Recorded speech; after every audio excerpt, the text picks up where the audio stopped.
Hola, hola.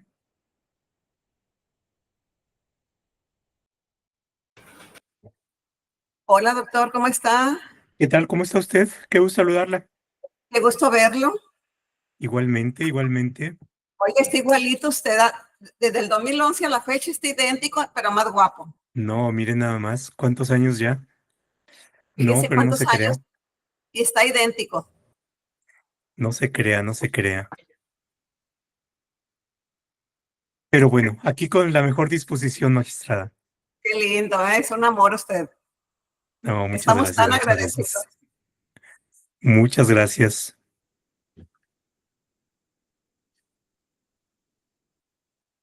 Pero bueno, ustedes dicen, Muchísimas Sí, gracias, doctor. En 3 minutos iniciamos, doctor, para iniciar al filo es. de los 30 minutos. perfecto, Muchas perfecto. gracias, doctor. Gracias, doctora. No, gracias a Gracias. ustedes.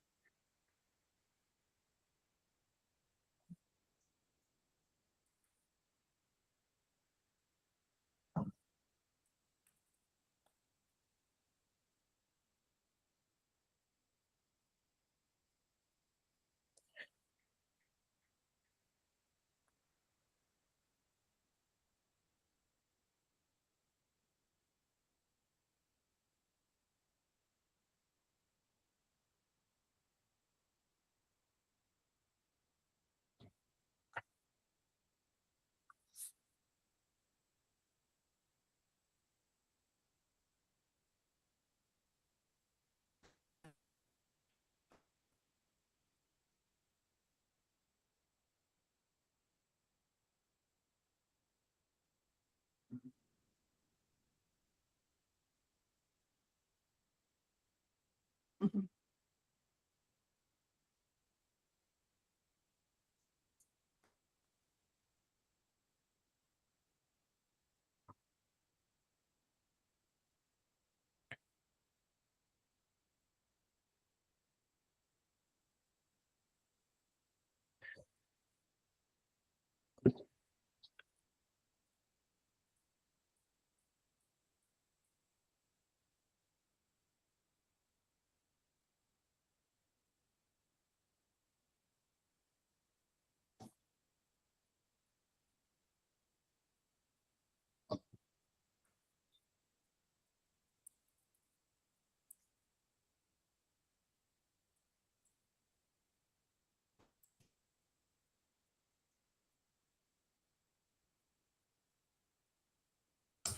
Muy buenas tardes a todas y a todos. Es un honor darles la más cordial de las bienvenidas el día de hoy a esta conferencia en el Tribunal de Justicia Administrativa del Estado de Sinaloa. Este espacio ha sido diseñado para fortalecer nuestras capacidades institucionales y reafirmar nuestro compromiso con la justicia administrativa, una justicia administrativa moderna, eficiente y con altos estándares de profesionalismo. Quiero agradecer la distinguida presencia de nuestras autoridades, el magistrado presidente, maestro Francisco Carlos Galicia Morales, de quien reciba, estimado doctor José Roldán Chopa, su agradecimiento personal, de nuestra magistrada y moderadora en esta conferencia, doctora Lucila Ayala de Moreski, magistrada propietaria de Sala Superior, del maestro Leobardo Gallardo Beltrán, magistrado propietario de Sala Superior, y reconocer y dar la más cálida bienvenida al doctor José Roldán Chopa, destacado académico y referente nacional en el derecho administrativo, así como a la magistrada Edna Lilian Aguilar Holguín y la magistrada Estefanía Peña Payán, a nuestra secretaria general de acuerdos, Katia Liubitza Hernández Echavarría, a la maestra Erika Ruiz Caro, titular del órgano interno, y además compañeras y compañeros que nos acompañan. Reconocer la asistencia de todos, público que nos acompaña, y para dar inicio formal a esta conferencia cedo el uso de la voz a la doctora Lucila Ayala de Moreski, magistrada propietaria de Sala Superior, quien nos dirigirá un mensaje de bienvenida. Adelante, magistrada Lucila. Gracias, maestro Armando Sánchez Báez. Le damos la más cordial bienvenida al doctor José Roldán Chopa, una de las voces más influyentes del derecho administrativo en México y en el ámbito internacional, quien nos impartirá una conferencia en materia de responsabilidades administrativas de los servidores públicos. Saludo con aprecio a mis compañeros de sala superior, el magistrado presidente, maestro Francisco Carlos Galicia Morales, y el magistrado maestro Leobardo Gallardo Beltrán, aquí presentes, así como al personal que nos acompaña y atiende esta importante conferencia impartida por nuestro distinguido invitado, el doctor José Roldán Chopa. Hoy tenemos el privilegio de recibir a un jurista cuya trayectoria ha marcado, orientado y elevado el estudio del derecho administrativo en México y más allá de nuestras fronteras. Me honra presentar al doctor José Roldán Chopa, un académico cuya lucidez, rigor intelectual y compromiso con la institucionalidad lo han convertido en un referente obligado para comprender la complejidad del Estado contemporáneo. El doctor Roldán Chopa es reconocido como uno de los administrativistas más sólidos de nuestra generación. Su formación académica es impecable. Doctor en Derecho por la Universidad Nacional Autónoma de México, con estancias y colaboraciones académicas en instituciones de prestigio internacional. Su labor como profesor investigador del Centro de Investigación y Docencia Económicas, CIDE, lo ha posicionado como formador de juristas críticos, analíticos y profundamente comprometidos con la vida pública del país. Su obra docente y científica abarca los temas más relevantes y sofisticados del derecho público: la organización administrativa, los procedimientos, la responsabilidad del Estado, la toma de decisiones públicas, el control constitucional e institucional y la relación entre el derecho y políticas públicas. En cada uno de estos campos, su aportación ha sido gigantesca. Ha generado herramientas conceptuales, debates contemporáneos y perspectivas renovadoras que hoy son indispensables para comprender el funcionamiento del Estado mexicano.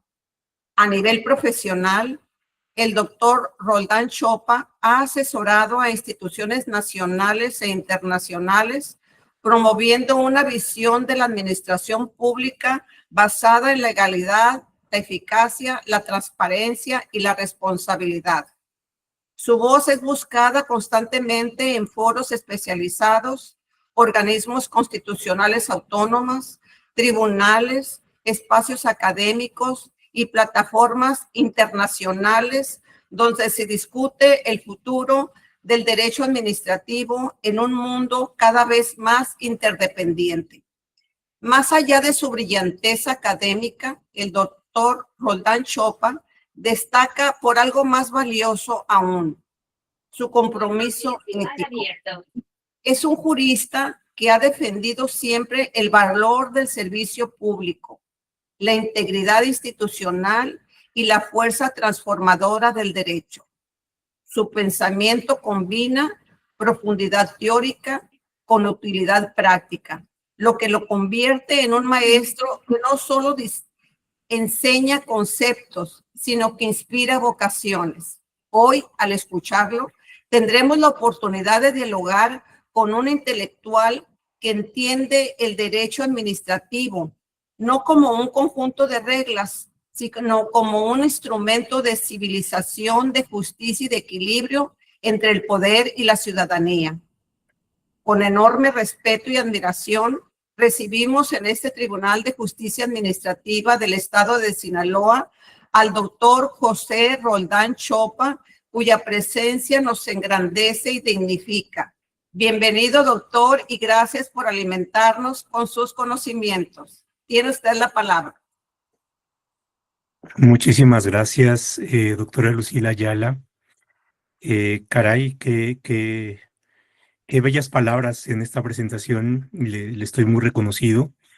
Y por supuesto, Espero no hacerla quedar en mal con esta presentación. Así es que la deuda es mía para con usted. Y por supuesto al maestro Armando Sánchez por eh, la invitación, la hospitalidad, el seguimiento al que estemos hoy compartiendo esta tarde con algunas reflexiones. Eh,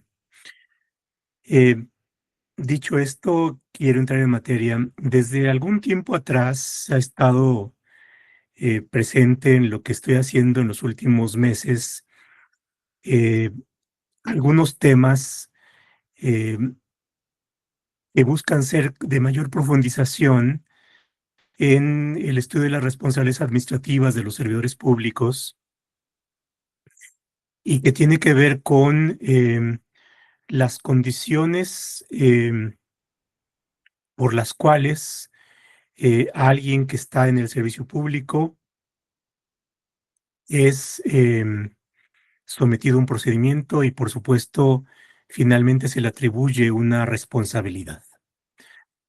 En este sentido, entiendo la responsabilidad como una consecuencia que por lo general se entiende como una consecuencia negativa, aflictiva, y por supuesto en esto el concepto de responsabilidad se revela como una responsabilidad retrospectiva, es decir, que se hace responsable a alguien por hechos que han sucedido y que estos hechos que han sucedido implica comportamientos que son considerados como faltas y por tanto ameritan alguna consecuencia.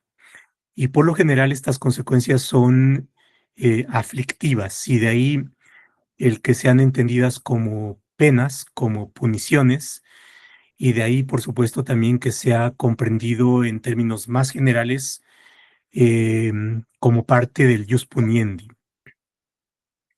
Ese es el tema. Y por supuesto, a mí me da un gran gusto, pero no crean ustedes también cierto temor escénico estar ante ustedes. Cuando yo estudiaba el posgrado en la UNAM y tenía mi clase de procedimiento contencioso administrativo, uno de los tribunales que en la historia del contencioso administrativo, de la justicia administrativa, son pioneros en esto, está por supuesto el de Sinaloa.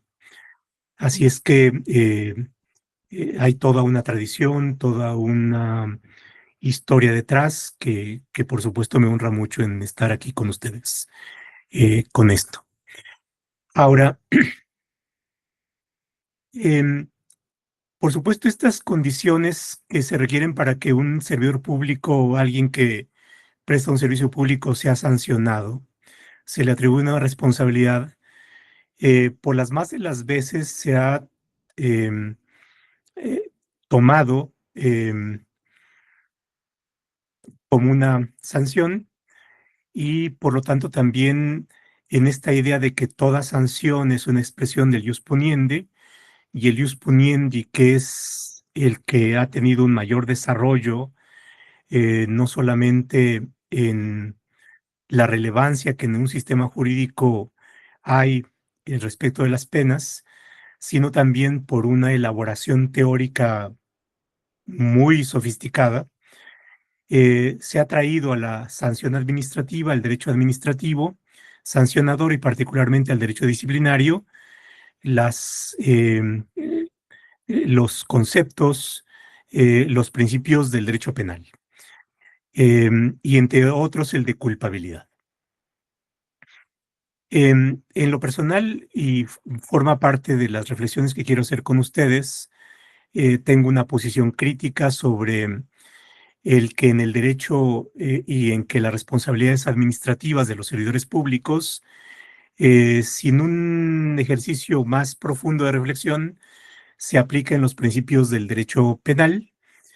Si bien es cierto que en la interpretación de la Corte, y por supuesto también en el de ustedes, en sus distintas sentencias, se ha dicho que, bueno, tienen aplicación los principios del derecho penal, pero con las matizaciones o las modulaciones. Sin embargo, mi impresión es que aun cuando está esta salvaguarda de los matices y las modulaciones, se suelen hacer ejercicios más parecidos a los del derecho penal que a los de una aplicación matizada o modulada.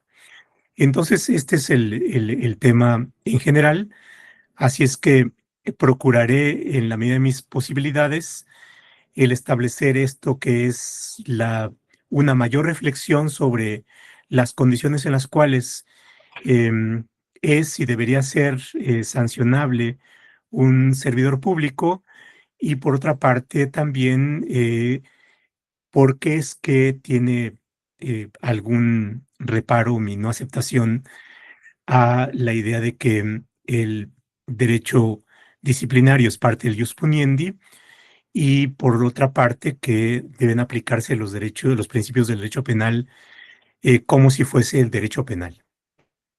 Y así es que, como ustedes pueden ver, la tarea no es nada sencilla, así es que, digamos, es un ejercicio también, por supuesto, de remar contra la corriente, y lo hago, por supuesto, muy humildemente. Primero, creo que es importante rescatar la idea de que en el derecho disciplinario lo que se busca es el mejor funcionamiento de las instituciones, el mejor funcionamiento del aparato público, de la función pública.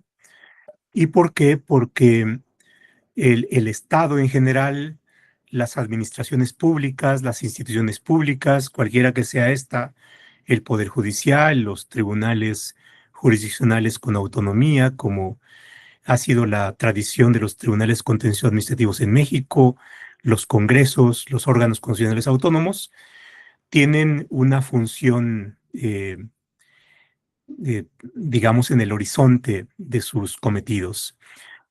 Y porque el Estado finalmente es una invención que hacemos los seres humanos para hacer frente a tareas, a desafíos, a retos, a problemas para los cuales nuestros esfuerzos individuales son insuficientes. Y de ahí, pues, que el Estado sea la organización que tiene encomendada el dar mejores derechos a los seres humanos. Y bueno, pues el artículo primero constitucional es muy claro en esto. Em, el Estado tiene la función de garantizar los derechos humanos, y garantizar, tal y como yo lo entiendo, es hacer de los derechos humanos una realidad, y que estos no solamente estén en el papel. Pero bueno, el Estado y las organizaciones son creaciones formales, abstractas, eh, pero en la cual hay seres humanos como ustedes, como yo, que en el ámbito de lo que hacemos somos pequeñas piezas de un engranaje mayor, del cual se espera que finalmente haya un estado de cosas buscado. Yo soy, como se dijo en la presentación, profesor del CIDE, que es una institución pública, y por supuesto lo que se busca con esto es tener mejor educación para nuestros alumnos, resultados en investigación que pudieran ser originales, que pudieran plantear alguna innovación, y por supuesto este es nuestro cometido final. Y dentro de ese cometido final somos una pequeña pieza en donde, dependiendo de lo que hagamos nosotros, de las clases, de las investigaciones, de los seminarios, de las discusiones, de los debates, surja eso. Igualmente ustedes, como integrantes de un órgano jurisdiccional, pues lo que espera la sociedad es que enfrente del conflicto social, en el área específica, que haya imparcialidad, objetividad, que haya una mejor justicia en términos generales.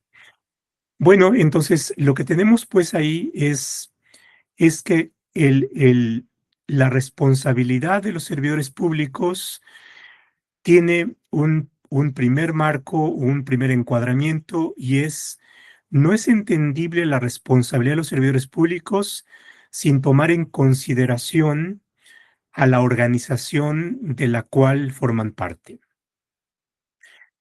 Seguramente ustedes habrán leído a un autor que a mí me parece de los más relevantes en este tema, que es un español ya fallecido, Alejandro Nieto, que tiene publicaciones importantes. Una de ellas se llama Los problemas capitales del derecho disciplinario. Y en esto, una de las cuestiones que plantea Alejandro Nieto es esto: no se puede entender a las responsabilidades del derecho disciplinario si no pensamos que se mueve dentro del marco de una organización pública, dentro de una organización administrativa, jurisdiccional, legislativa, autónoma, en fin, de lo que sea. Y de ahí tomo otro elemento que tiene que ver con esto. Si consideramos que la responsabilidad del servidor público eh, se tiene que considerar en el marco del funcionamiento general de una organización pública, el funcionario, el ser humano que ocupa esa pequeña parte del engranaje, actúa no en ejercicio de su propio em, ámbito personal, sino actúa en razón de que ocupa un cargo público. Y de ahí me apoyo de otro autor que es importante, Joseph Raz, que tiene un librito sobre el concepto del derecho que es más divulgado en México, pero tiene otro librito que lo editó Marcial Pons que se llama algo así como Punibilidad y responsabilidad, y que examina esta parte, y es la responsabilidad del rol o el cargo, y es el ser humano que desempeña un rol o un cargo, lo hace en una función particular de la cual se espera un resultado, y por lo tanto esa responsabilidad tiene que considerarse en función de ese cargo o de ese rol. Y esta parte nos lleva a que las responsabilidades tienen que considerarse en el marco general de una organización y en el marco general del sector en la cual actúa esa organización. Em, los magistrados o los jueces en el marco de los tribunales, los profesores en el marco de las universidades o los centros de educación, el médico en el marco de la organización hospitalaria o o de la organización administrativa del sector salud y así sucesivamente. Y eso lleva a varias cuestiones. Si consideramos que la responsabilidad se da por el rol o el cargo, por lo tanto, la culpabilidad entendida, y aquí viene esta cuestión del derecho penal, como el conocer los hechos y la valoración de los hechos y el querer llevar a cabo esa actuación y por tanto tener la posibilidad de representarse el resultado. Y aquí, ojo, estoy tomando como la idea más general de la culpabilidad en el derecho penal. Tenemos que trasladarla al, a este marco del cual yo les estoy comentando para poder ubicarla y de esta manera ver qué es aquello que del derecho penal nos puede servir y qué es aquello que del derecho penal resulta insuficiente para explicarnos la responsabilidad del servidor público y por tanto cómo podemos aplicar la cuestión de la culpa o del dolo o de la intencionalidad o en general de la culpabilidad. Y aquí voy para lo siguiente, es decir, no cualquier ser humano puede desempeñar el cargo de magistrado o no cualquier ser humano puede desempeñar el cargo de profesor. ¿Y por qué no? Bueno, porque para ser magistrado, pues se requiere tener un grado académico, tener ciertos años de experiencia, dependiendo del sistema de designación. Probablemente si hay carrera judicial, tenga que pasar los exámenes. Probablemente si es por elección, pues tenga que ganar la elección o ser de los que están en mayor cantidad de votos, dependiendo del sistema.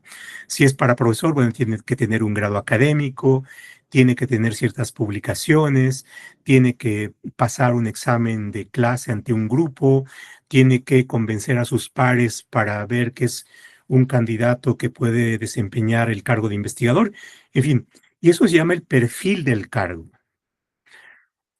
Y el perfil del cargo requiere, véanlo ustedes, determinada formación académica, determinada experiencia, y que tenga grado académico requerido y que tenga experiencia o que tenga que pasar exámenes, lo hace el perfil idóneo, pero también le da una base para la exigibilidad. ¿Y cuál es la base para la exigibilidad? Es la profesionalidad. Esto es, se me, eh, por el solo hecho de ocupar el cargo, supone que tiene un conjunto de conocimientos y que a partir de esos conocimientos va a desempeñar una función bajo ciertos estándares de profesionalidad. ¿Ya? ¿Y qué significa esos estándares de profesionalidad? Que los comportamientos, las conductas, las acciones y las omisiones tienen que tomar en consideración el la calidad y la profesionalidad con la cual debe llevar a cabo ese desempeño. Voy a plantear un ejemplo. Recientemente en el Golfo de México se desataron tormentas inusuales y, y bueno, hubo daños, se desbordaron los ríos, hubo inundaciones, en fin. Bueno, es un evento de la naturaleza, sí, es un peligro de la naturaleza, es una situación de emergencia, pero las situaciones de emergencia están reguladas por la ley, las leyes de protección civil. Y bueno, el avance de la ciencia también nos ha permitido tener ciertos aparatos que son para predecir el clima, estaciones climatológicas que van informando y van siguiendo los fenómenos de la naturaleza segundo a segundo, minuto a minuto, de tal manera que, por supuesto, es inevitable que haya un ciclón, un huracán, un terremoto o lo que sea, pero también es posible que con esa información se pueda dar información en un tiempo razonable y en el momento para disminuir los riesgos y para aumentar la probabilidad de tener menores daños. Bien, ¿y a quién se confía ese aviso? ¿A quién se confía este sistema de protección civil? Bueno, a un servicio meteorológico en donde hay servidores públicos y en donde probablemente haya un perfil del cargo.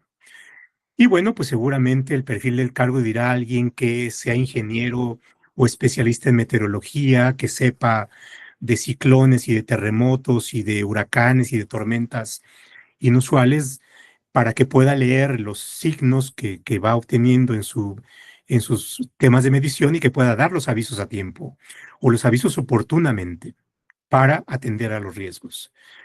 Bueno, entonces eso supone que hay una profesionalidad y por lo tanto hay una cuestión ante la cual tiene que dar aviso. Bueno, pero imaginemos lo siguiente, imaginemos que nombran por razones, en fin, todas las conocemos, nombran a alguien ahí no precisamente que cumpla el perfil del cargo, sino por otras razones, personales, amistad, políticas, etcétera, etcétera. Y va a desempeñar esa función y tiene que encargarse de leer los aparatos tecnológicos y los datos y tiene que dar el aviso, pero no lo da, ¿no? Entonces, ¿qué es lo que sucede con sus condiciones de culpabilidad y este juicio de reprochabilidad? ¿Cómo se la va a pedir? Dice el derecho penal, bueno, tienes que ver si tiene la capacidad de conocer. Bien, entonces tenemos, si cumpliera el perfil del cargo, suponemos que tiene la capacidad de conocer, tiene la capacidad de leer los instrumentos, tiene la capacidad de... ¿Por qué? Porque su título profesional y la acreditación de sus años de experiencia le ponen en esa posición. Bueno, pero ¿qué sucede con aquella persona que está ahí sin tener los requisitos del perfil del cargo, y que ha sido designada en ese cargo? Es decir, ¿cómo establecemos las condiciones de conocimiento? Bien, de conocimiento de los hechos, de conocimiento del comportamiento y de la relevancia que puede tener el comportamiento diligente y experto si no tiene el conocimiento. Va, entonces ahí hay un primer elemento, y con esto simplemente estamos poniendo las condiciones para pensar colectivamente el problema. Es decir, ¿cómo le exigimos, cómo le fincamos la reprochabilidad? Y planteo solamente pregunta, no hay afirmación. Le decimos, bueno, mire, este no sabía, no tenía la menor idea, por tanto no surte el elemento de conocimiento. Y si no surte el elemento de conocimiento, tampoco se configura el elemento de la conciencia de que lo que está haciendo es algo que no debería hacer, ¿no? O que debería actuar diligentemente. Simplemente no tenemos. O si cumple el perfil del cargo, pues entonces que debió conocer, sí, porque suponemos que tenía que conocerlo. Y entonces vean ustedes, lo que tenemos ahí es un tema en donde si alguien que está ahí, y lo planteo simplemente como parte de la reflexión, es si quien ocupa ese cargo cumple el perfil del cargo, hay una presunción de conocimiento. Es decir, en la medida que cursó una ingeniería, en que a lo mejor tiene un estudio de posgrado, que se pasó 5 años al menos en un servicio meteorológico, presumimos que tiene ese conocimiento, ¿sí? Independientemente de si en la realidad lo tiene o no. Ahora, aquel que no tiene el cargo, que tiene el cargo pero no cumple el perfil, operamos sobre la misma presunción de que, aunque sea abogado, que no tenemos la menor idea del clima, debió conocer que los instrumentos le indicaban que había una tormenta en estas condiciones y debió dar el aviso o no, ¿no? Entonces, ahí hay una primera cuestión, es el, ¿por qué ven ustedes? Es decir, los juicios de imputación de la sanción tienen como propósito, me sigo ubicando en el terreno de la responsabilidad administrativa en el sector de la protección civil, es que la población tenga información de qué es lo que va a pasar con los fenómenos de la naturaleza o el sismológico, porque estaba hablando de terremotos y eso corresponde al sismológico, y que, dados los avisos adecuadamente, pueda tomar las precauciones para disminuir los riesgos que tendría si es que no le dan el aviso. ¿Ya?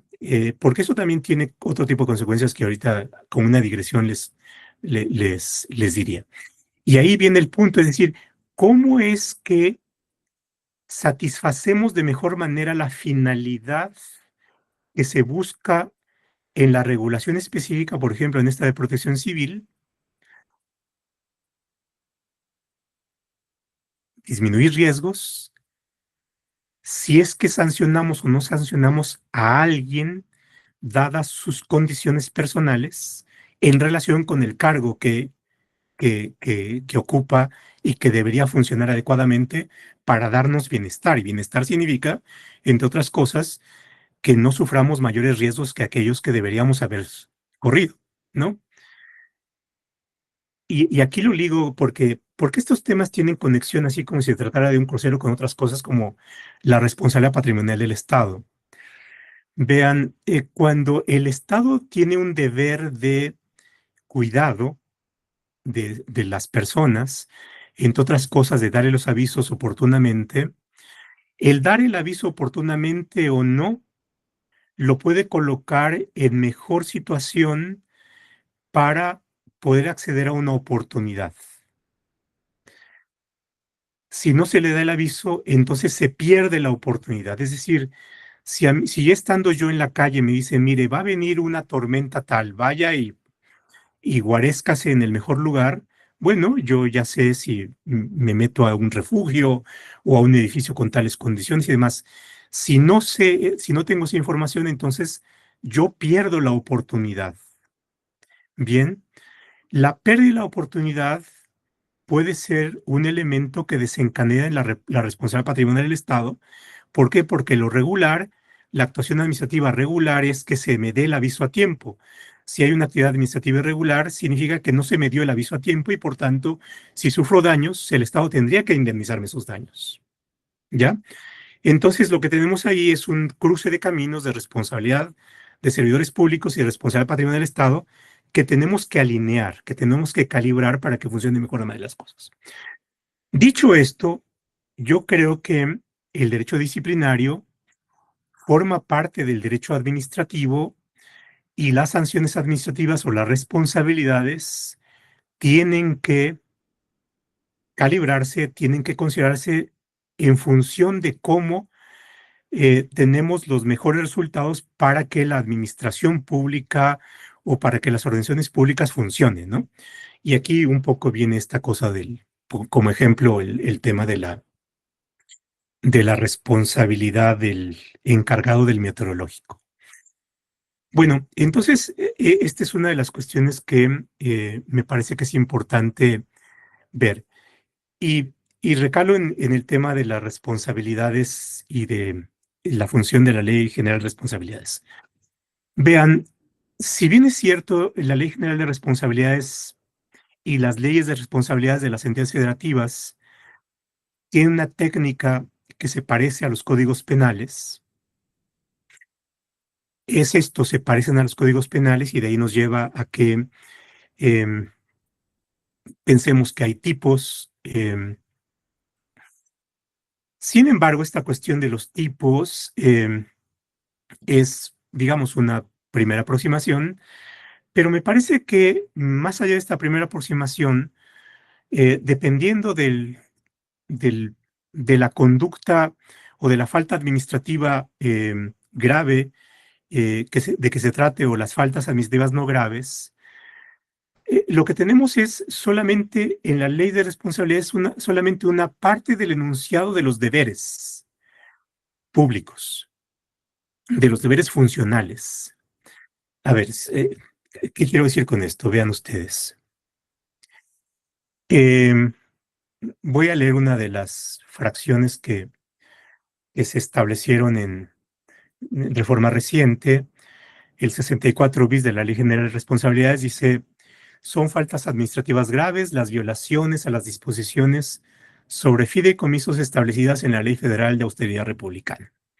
Probablemente sí, probablemente no haya la réplica de esto en las leyes locales, pero para el efecto me sirve.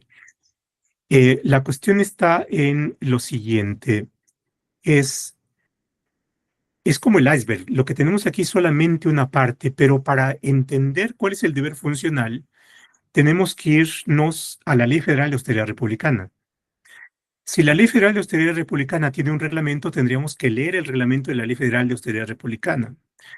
Si hay disposiciones circulares, reglas generales, tenemos que ver cuáles son esas disposiciones generales. Es decir, los deberes funcionales que podrían ser sancionados en caso de transgresión son establecidos como en una especie de cadena normativa en donde una parte, un eslabón es la ley general de responsabilidades, pero los siguientes eslabones son la ley de austeridad republicana, los reglamentos, las circulares, las directivas, las normas oficiales mexicanas, en fin, dependiendo del caso. Y finalmente tenemos una cadena que es la que establece el deber funcional. Y lo que es sancionable es el deber funcional que está descrito en la normativa.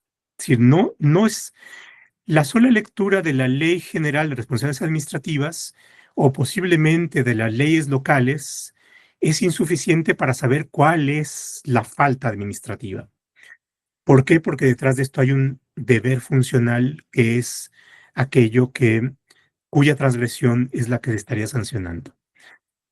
Ahora, dicho esto, agrego otro elemento que me parece importante porque nos va a dar una mejor idea de esta parte de la culpabilidad y del dolo y de la culpa, pero también nos plantea si suponer que siempre se requiere el dolo o la culpa y siempre se requiere la prueba del dolo o de la culpa, o se requiere referir que hay dolo por tales razones o culpa por tales razones, igual y nos hace pensar más.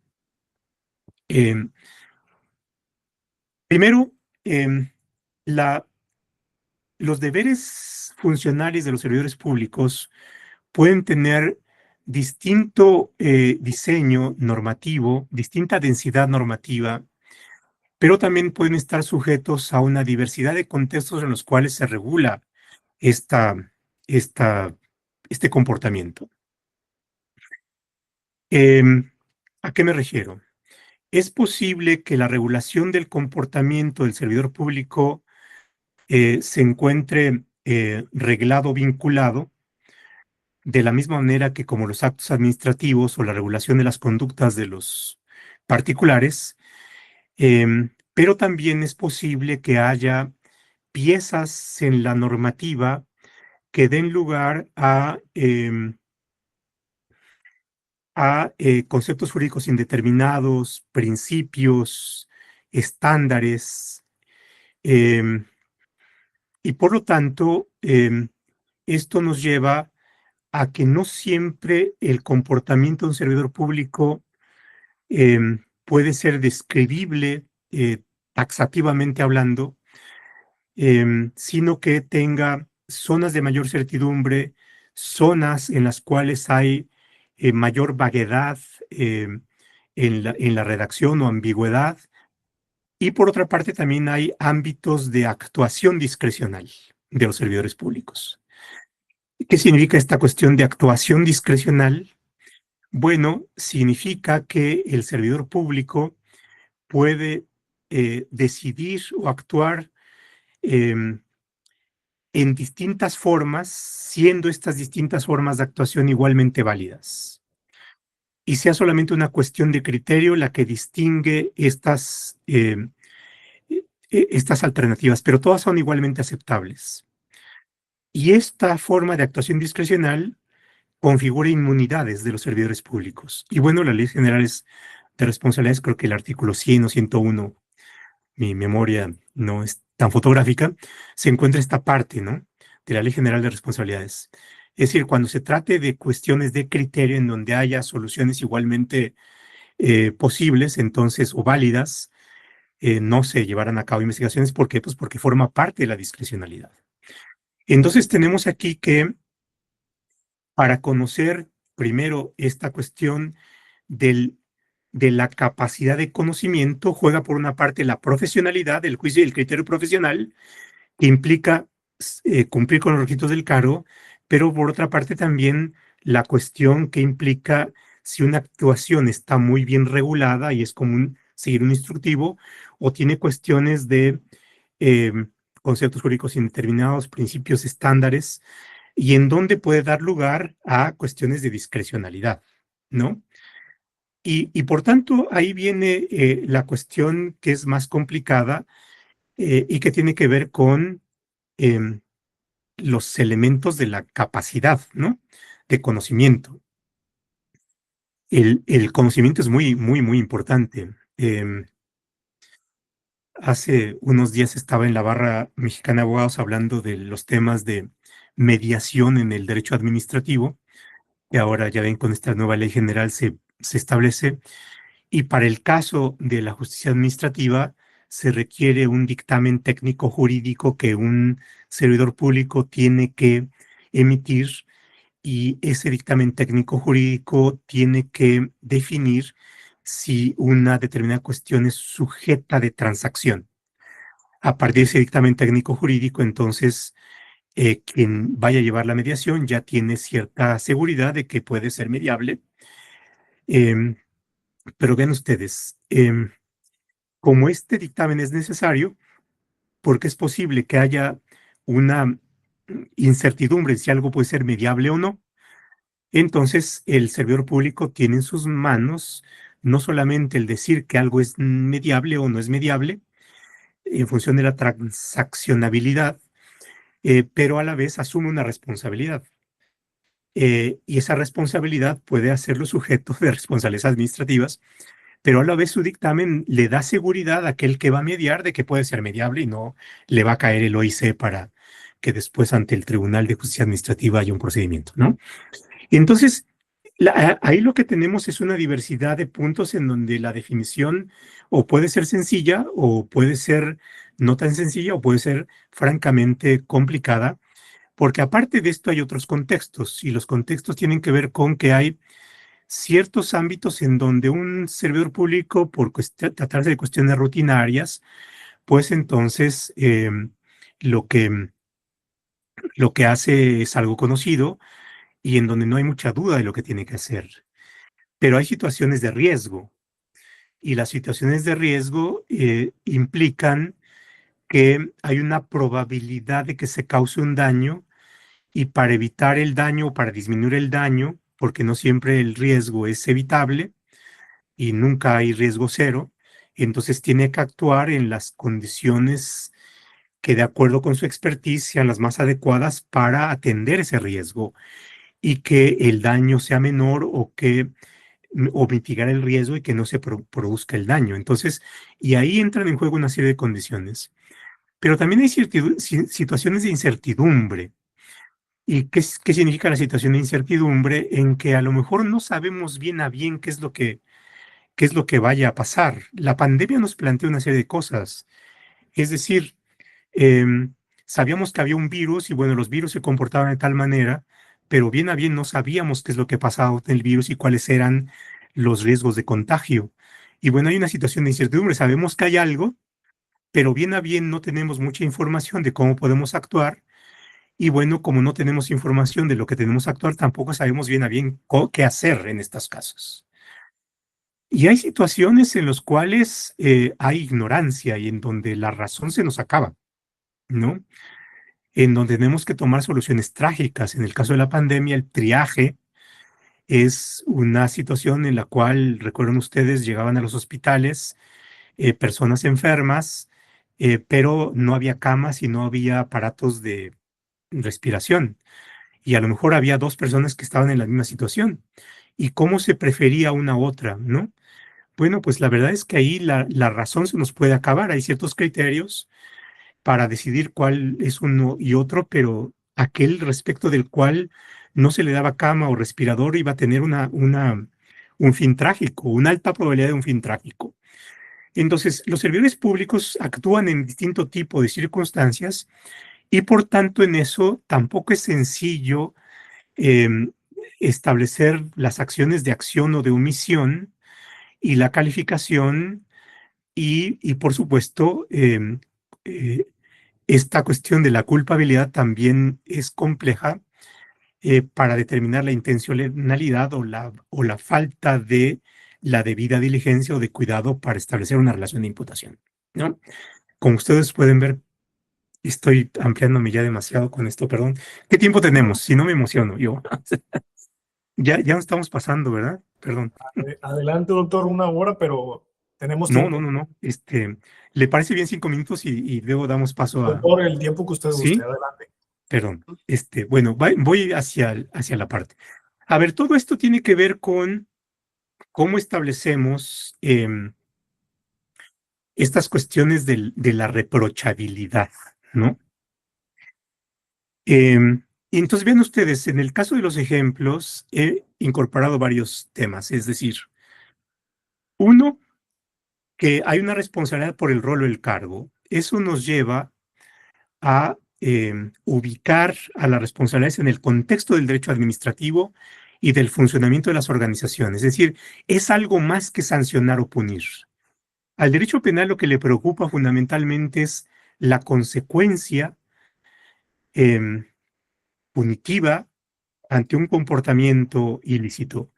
Al derecho administrativo no le interesa tanto la punición, sino el funcionamiento de los aparatos públicos en donde la sanción, y quizás a veces ni siquiera la sanción, es el elemento que sirve para garantizar el cumplimiento de la sanción. ¿Sí? Ahí hay una parte, y por lo tanto, esto que es el tipo, digamos, detrás están los deberes funcionales, que es algo más amplio que que un tipo. La siguiente cuestión es, al ocupar un cargo, el cargo exige ciertas relaciones o ciertas condiciones de experiencia y de conocimiento experto, a partir de los cuales la conducta que se le exige es una conducta en condiciones de profesionalidad, ¿sí? Y eso lleva a dar un piso distinto del ser humano que a lo mejor es el que ocupa el cargo, pero no tiene la menor idea del conocimiento que se requiere ni la experiencia y está ahí por otras razones, de aquel que cumple las condiciones, ¿sí?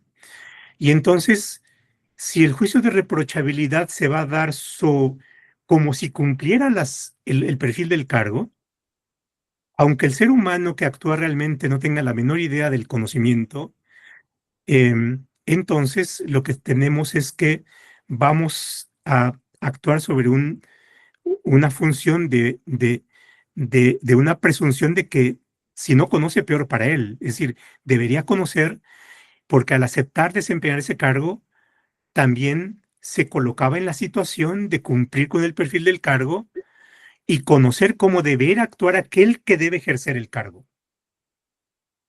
¿Sí? Y ahí hay un elemento que me parece que es importante. La otra cuestión, por supuesto, es aquellas condiciones en las cuales el servidor público puede actuar en condiciones de inmunidad, si la discrecionalidad también tiene una función para el aparato. ¿Por qué? Porque cuando se le da al servidor público la decisión de cómo debe de actuar, aceptando que su decisión sea igualmente válida, eso implica que le confiamos al servidor público el tratamiento de nuestros problemas públicos a partir de que pensamos que él tiene el juicio para actuar de la mejor manera ante esa situación de incertidumbre. Pero para eso tiene que cumplir con las condiciones del cargo, ¿no? Es decir, alguien que no tiene la menor idea, no, es más complicado que diga, yo tengo un espacio de discrecionalidad y aquí actúo porque no tenía la menor idea, pero así se me ocurrió en ese momento, ¿no? ¿Por qué? Pues porque la Virgen de Guadalupe me iluminó y eso es lo que tenía que hacer en el momento. No, se exige un juicio de profesionalidad, ¿no? Aún ese margen de discrecionalidad.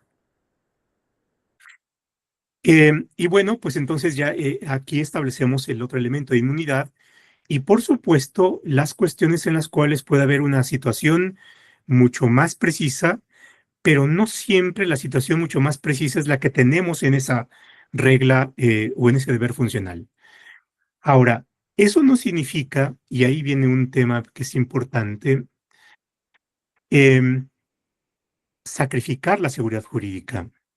¿Y por qué? Porque en el fincamiento de responsabilidades, y ahí viene lo interesante y lo delicado de la ecuación, es, por una parte, cómo salvaguardamos la finalidad de la organización pública. La otra cuestión es cómo le damos las condiciones para que un servidor público desempeñe adecuadamente su función, dándole certidumbre y evitando temores que afecten el funcionamiento, porque yo creo que las visiones punitivistas también generan un problema que es la burocracia defensiva, ¿no?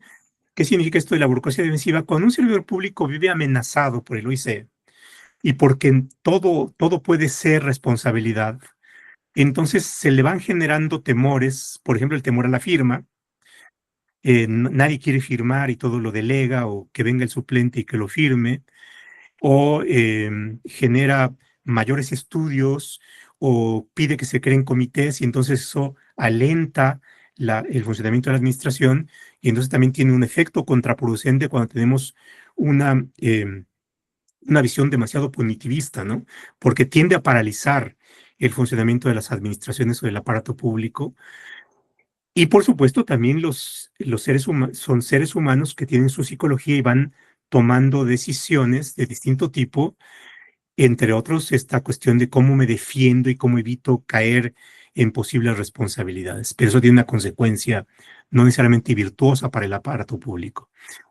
Entonces, ahí tenemos esta parte de cómo le damos certidumbre jurídica y luego también un tema es cómo evitamos las venganzas, ¿no? Que las sanciones administrativas sean una forma de venganza o de desplazamiento de aquellos que a lo mejor al interior no son bien vistos por un diverso tipo de razones personales o hasta políticas, ¿no?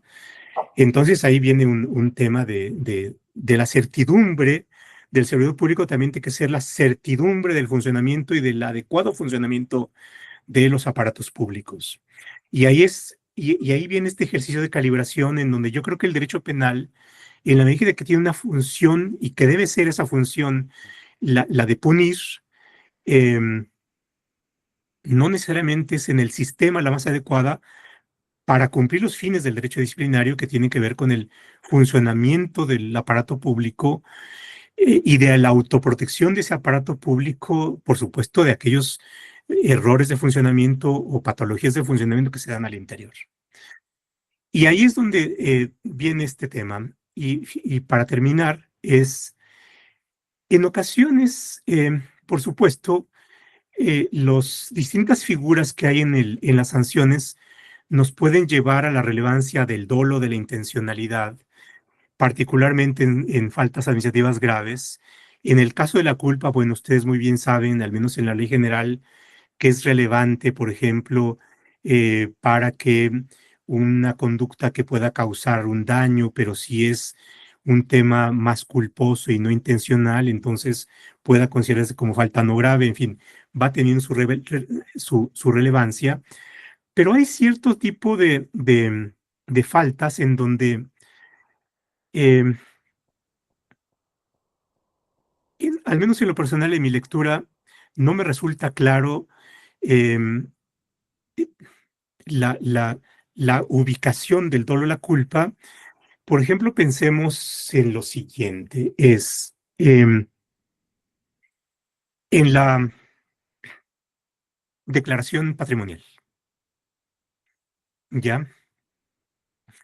Em, la declaración patrimonial tiene que darse cierto día, el último día de mayo, según dice la ley general, y bueno, se le pasa a la persona, ¿ya? Bueno, voy a plantear un ejemplo que a lo mejor les resulta absurdo, pero no es tan absurdo. Y bueno, se le pasa el tiempo y bueno, pues por supuesto eso puede ser un tema de responsabilidad. El hecho es que se pasó, decía tal fecha, en fin, no la presentó. Eh, Podríamos decir que requerimos indagar si fue intencionalmente o fue culposamente, ¿no? Se le pasó. O a lo mejor puede ser intencionalmente no presento la declaración patrimonial. A ver, les voy a plantear un caso que alguna vez me comentó un colega. Vean, él pidió licencia en un trabajo público y en su licencia, sin goce de salario, en su licencia asumió temporalmente otro cargo público. De acuerdo con las reglas de la función pública, aún estando en licencia, tiene que rendir su declaración patrimonial todos los meses de mayo. En el nuevo trabajo también tiene que rendir su declaración patrimonial los meses de mayo, es decir, son dos declaraciones patrimoniales. Y bueno, me dice, oye, a ver, ¿es obligación rendir mi declaración patrimonial? Sí, es tu declaración. Bueno, yo estoy cumpliendo con mi obligación de rendir mi declaración patrimonial en el trabajo en el cual estoy de licencia. Ya la rendí. Estoy cumpliendo con mi deber. Intencionalmente no voy a rendir mi declaración en el otro trabajo. ¿Por qué? Porque yo ya la cumplí. ¿Ya? Es decir, la obligación central está satisfecha, de acuerdo con lo que me decía este colega, pero formalmente no rindió su declaración patrimonial en el segundo trabajo. ¿Ya? Soy un caso en donde intencionalmente, esto me sirve para ilustrar, intencionalmente no la rindió. ¿Por qué? Porque él ya había cumplido con su deber con el Estado mexicano de rendirla. Y ahí está, ¿sí? Bueno, hay un incumplimiento formal, intencional, y pero la obligación está satisfecha, ¿no? Bueno, entonces, ¿cómo valoramos esta cuestión de la declaración patrimonial? Es, ¿Se requiere acreditar la intencionalidad, la culpabilidad, o simplemente es un incumplimiento formal que para el efecto podría ser la base para un procedimiento? Y ahí viene una idea que es más del derecho civil, que se llama la culpa infraccional. ¿Y qué significa esto de la culpa infraccional? Es el incumplimiento del deber independientemente de la intencionalidad que pudo haber tenido el autor. Si yo me paso el alto para hablar de una sanción administrativa, me paso el alto, ahí está la fotomulta, eh, bueno, me pasé. Es decir, igual me lo pudo haber pasado intencionalmente porque tenía que llegar a la clase a la conferencia, a la plática aquí con los magistrados y el público del Tribunal de Justicia Administrativa. O igual no lo vi porque venía muy distraído, ¿no? La cuestión está en que me pasé el alto. Es decir, se configuró la falta administrativa que exigía el detenerse con la luz roja, y en la sanción administrativa viene esta idea de la culpa infraccional. Es decir, basta la acreditación de que te pasaste el alto. Si lo hiciste intencionalmente o lo hiciste imprudencialmente, no me importa, te pasaste el alto. Y eso significa una cuestión de culpa infraccional. Y no hay ni dolo ni culpa, es simplemente la constatación en el hecho de que te pasaste el alto, siendo irrelevante si fue intencionalmente o por negligencia, ¿no? Y esto, y planteo aquí como una cuestión de inquietud, el tema de la declaración patrimonial. Bueno, en fin, para no abusar más del tiempo, ahí me quedo y esperando que esto ya nos dé paso a la siguiente parte de preguntas de mí. Muchas gracias.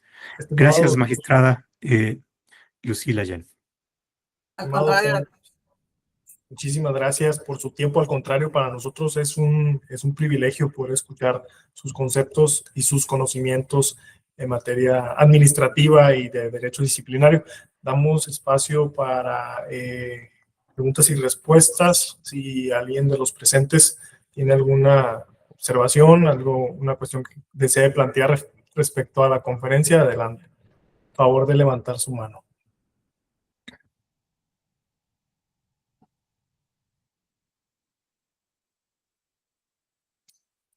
Creo que los dormí, caray. qué esperanza. Está levantando la mano Daniel Iván Páez Torres. ¿Nos podría apoyar, licenciada Yesenia, por favor? Para que se vea su imagen.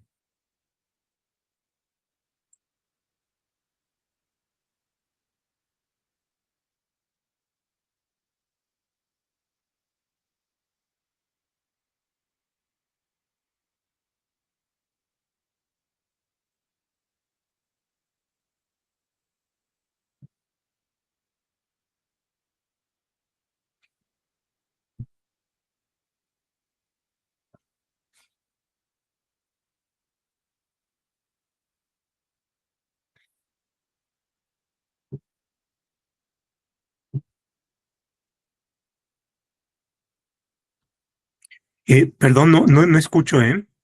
No sé si me salí del... No, todavía no le dan la palabra Ah, al que perfecto, quiere perfecto. Sí, participar, perfecto. Perdón. compañero Daniel.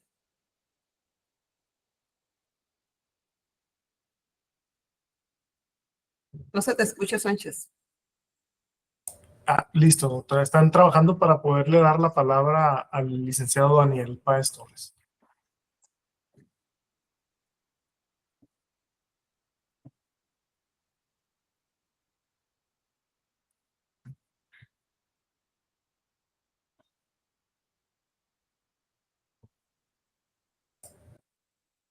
Ahí está.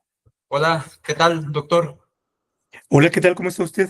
Muy bien, aquí en movimiento técnico que hicimos. No. Eh, Doctor, igual en la idea que usted nos trabajó, de hecho me recordó mucho a un material que usted publicó en un ensayo de un libro que se llama, si no me equivoco, A un lustro ilustre de la Ley General de Responsabilidades Sí, sí, sí, Administrativas, sí. donde usted escribió un artículo donde afirmó muy firmemente que el derecho disciplinario, el derecho sancionador, no es jus puniendi. Entonces, lo traigo a colación porque a partir de la lectura de ese ensayo, pues a mí me hizo criticarme mucho cómo entendía yo el derecho disciplinario y también a ver con ojos más críticos la doctrina de la Suprema Corte de Justicia de la Nación en cuanto a la aplicación de los principios garantistas del derecho penal. Sobre esta base que le empiezo a plantear, y mi duda, o más bien el comentario que yo quisiera escuchar de usted, es usted cómo, cuáles son las fronteras que usted ve en la doctrina de la Corte en cuanto nos dice quienes analizan asuntos de esta naturaleza tienen que modular, tienen que matizar la aplicación del derecho penal en cuanto a estos principios cuando resuelvan casos de esta naturaleza, cuando acudan a estos principios ante la falta de doctrina del derecho disciplinario. Entonces yo lo que veo es que existe un margen muy amplio de arbitrariedad, porque como modula el juzgador A, lo hará diferente el B y el C y el D, y cada uno tiene su visión particular en cada caso concreto. Y otra cuestión que quiero puntualizar es que también me parece un poquito problemática la doctrina de la Corte en cuanto a que para algunas cosas ha reconocido que sí se modula y en otras no. Con esto me explico ya para darle el uso de la palabra. Por ejemplo, en un criterio reciente, en un asunto, si no me equivoco, de responsabilidades administrativas, específicamente relacionado con policías, sostuvo que el derecho a la defensa eh, no se aplica en un grado idéntico para las personas sujetas a un procedimiento de responsabilidad administrativa que al derecho penal. No sé si a lo mejor lo tengo un poquito presente el criterio desde la segunda sala. Y dije, bueno, pues si vamos a aplicar los principios garantistas, y en este caso yo entiendo que modulan según la ejecutoria, pero me parece un poquito contraproducente en este régimen de derechos humanos, porque aquí sí y acá no se permiten este tipo de discrecionalidades. Bueno, es mi opinión. Sí, muchas gracias. No, es además muy, muy interesante e informada tu opinión y las preguntas. Em, Primero,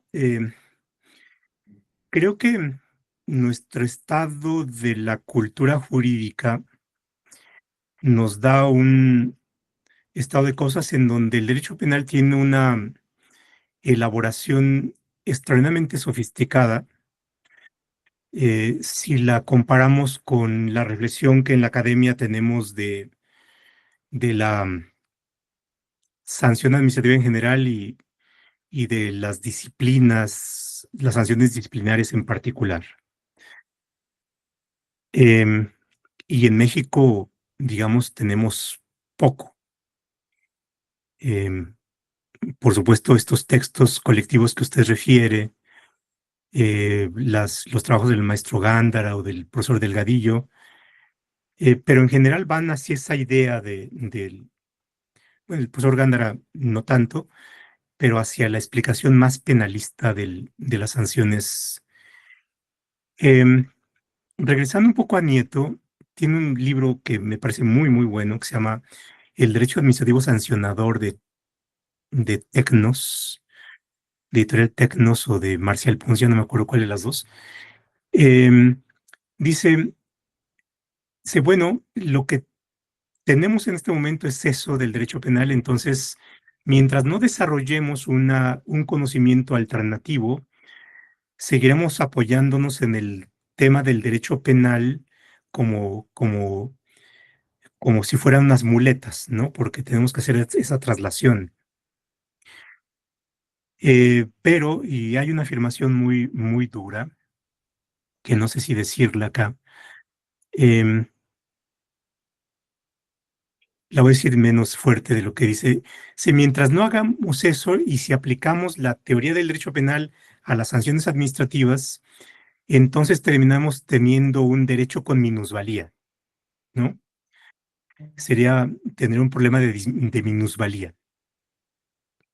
Em, y sucede esto, porque vean ustedes, cuando se habla de esto de los matices o las modulaciones, aun cuando se quiere decir, bueno, sí son aplicables, pero la verdad es que no nos dicen nada, ¿no? Es decir, el término matiz o modulación no tiene una connotación jurídica específica, nos da una idea quizás sensorial, ¿no? Pero no es un concepto jurídico. Y eso da lugar a lo que usted comenta, que dependiendo del tema, se acude o no, se aplica más o no, y queda dentro de un arbitrio jurisdiccional muy amplio, ¿no? Así como en el caso de la defensa o en el caso de presunción de inocencia, en algunos casos vamos teniendo estos temas de, de a veces sí, a veces no, o de cómo opera el principio de presunción de inocencia. Por supuesto, ahora con la ley general, al menos para el caso de los servidores públicos, pues tiene que observarse. Pero aún así, vean ustedes, no nos alcanza a explicar del todo qué es lo que pasa en el derecho administrativo. Vean, en el ejemplo que yo les puse de los perfiles, es si alguien ocupa un cargo, hay una presunción. ¿Y cuál es la presunción de que sabe qué hacer ante un tipo de casos de este tipo, del que se le presente en el área de su especialidad? ¿No?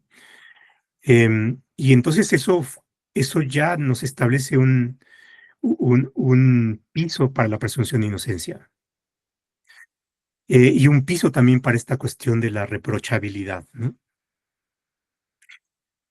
Otra de las cosas que no me alcanzó a ver es en las decisiones administrativas o en las decisiones gubernamentales hay tramos de control. Em, Imaginemos un caso, ¿no? Em, en una contratación pública, bueno, el que firme el contrato probablemente no haya decidido sobre el otorgamiento del contrato. Simplemente su función es formalizar el contrato. Firmar, ¿por qué? Porque es el representante legal. Pero probablemente la decisión de adjudicación del contrato no estuvo en sus manos. Es más, probablemente él haya votado en contra de la adjudicación de un contrato si forma parte del, del órgano colegiado que decide la adjudicación del contrato, ¿no? Pero aún votando en contra, dado que es el representante legal, tiene que firmar la formalización. ¿Por qué? Porque tiene que obedecer o acatar una decisión mayoritaria que se le impone, ¿no?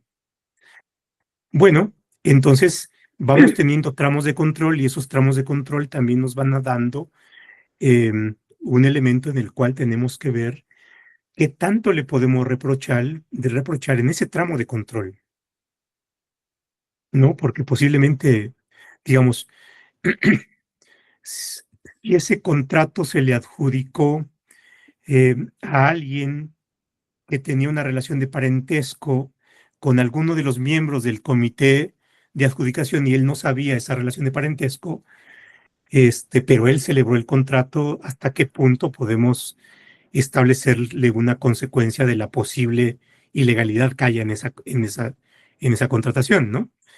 En fin, ahí entramos como al tema de la casuística, ¿ya?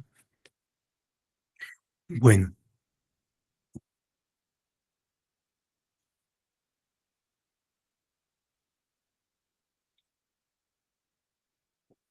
perdón, Sí, doctora, sí, sí, gracias. Doctor, pues estamos encantados de tanto conocimiento que nos ha impartido en esta extraordinaria conferencia, conceptos que tales como que nos acaba de impartir, como el jus puniendi, el derecho penal en el derecho administrativo, el derecho disciplinario, hacer de los derechos humanos una realidad, que es tan importantísimo este tema. El libro que nos acaba de recomendar del español Alejandro Nieto, los problemas capitales del derecho disciplinario, así como el derecho administrativo sancionador, que vamos a comprar de inmediato porque nos va a nutrir en el tema que nosotros trabajamos todos los días. Es importante destacar también lo que nos recomendó del perfil idóneo de las personas que ocupan un cargo X, sobre todo cuando es tan técnico, ¿no? Y que a veces sucede que no cumplimos con ese perfil, o que nos pasa lo que acaba de acontecer con las lluvias de Veracruz, por ejemplo, ¿no? También nos comenta sobre el derecho disciplinario como parte del derecho administrativo. Nos mencionó la Ley General de Responsabilidades, el deber funcional y el artículo 64 bis, así como la discrecionalidad, inmunidad, situaciones de riesgo, el dolo, la culpa, que siempre se requieren, así como también los elementos de capacidad del conocimiento y la responsabilidad patrimonial del Estado. Yo creo que ha sido de maravilla, maravillosamente rica esta extraordinaria conferencia, doctor, por lo que le damos las más expresivas gracias de parte del magistrado presidente Francisco Carlos Galicia Morales y de nuestro compañero, el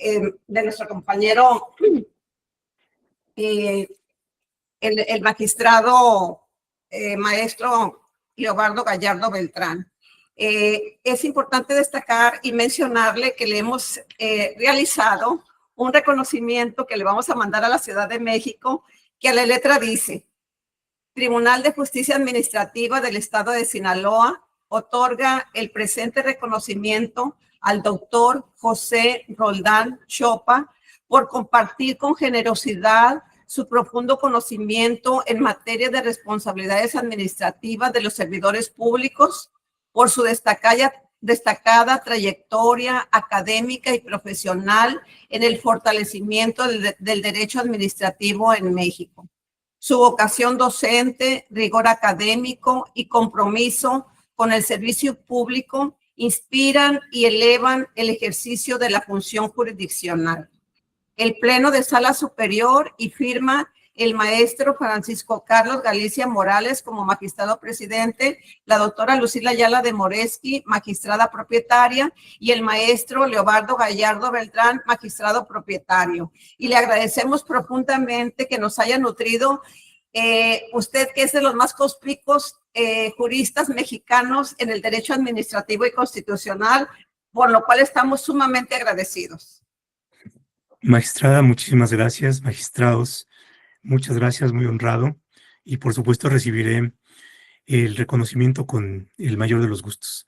Don Armando, muchas gracias por la hospitalidad. Muchísimas gracias a usted, estimado doctor, y tiene las puertas abiertas de nuestro tribunal, no solamente virtualmente, sino físicamente cuando desee hacerlo.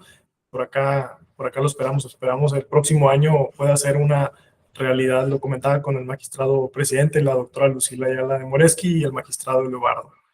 Muchísimas gracias. Hasta luego, que tengan muy buena tarde y muy buena semana. Doctor. Gracias. Gracias a usted.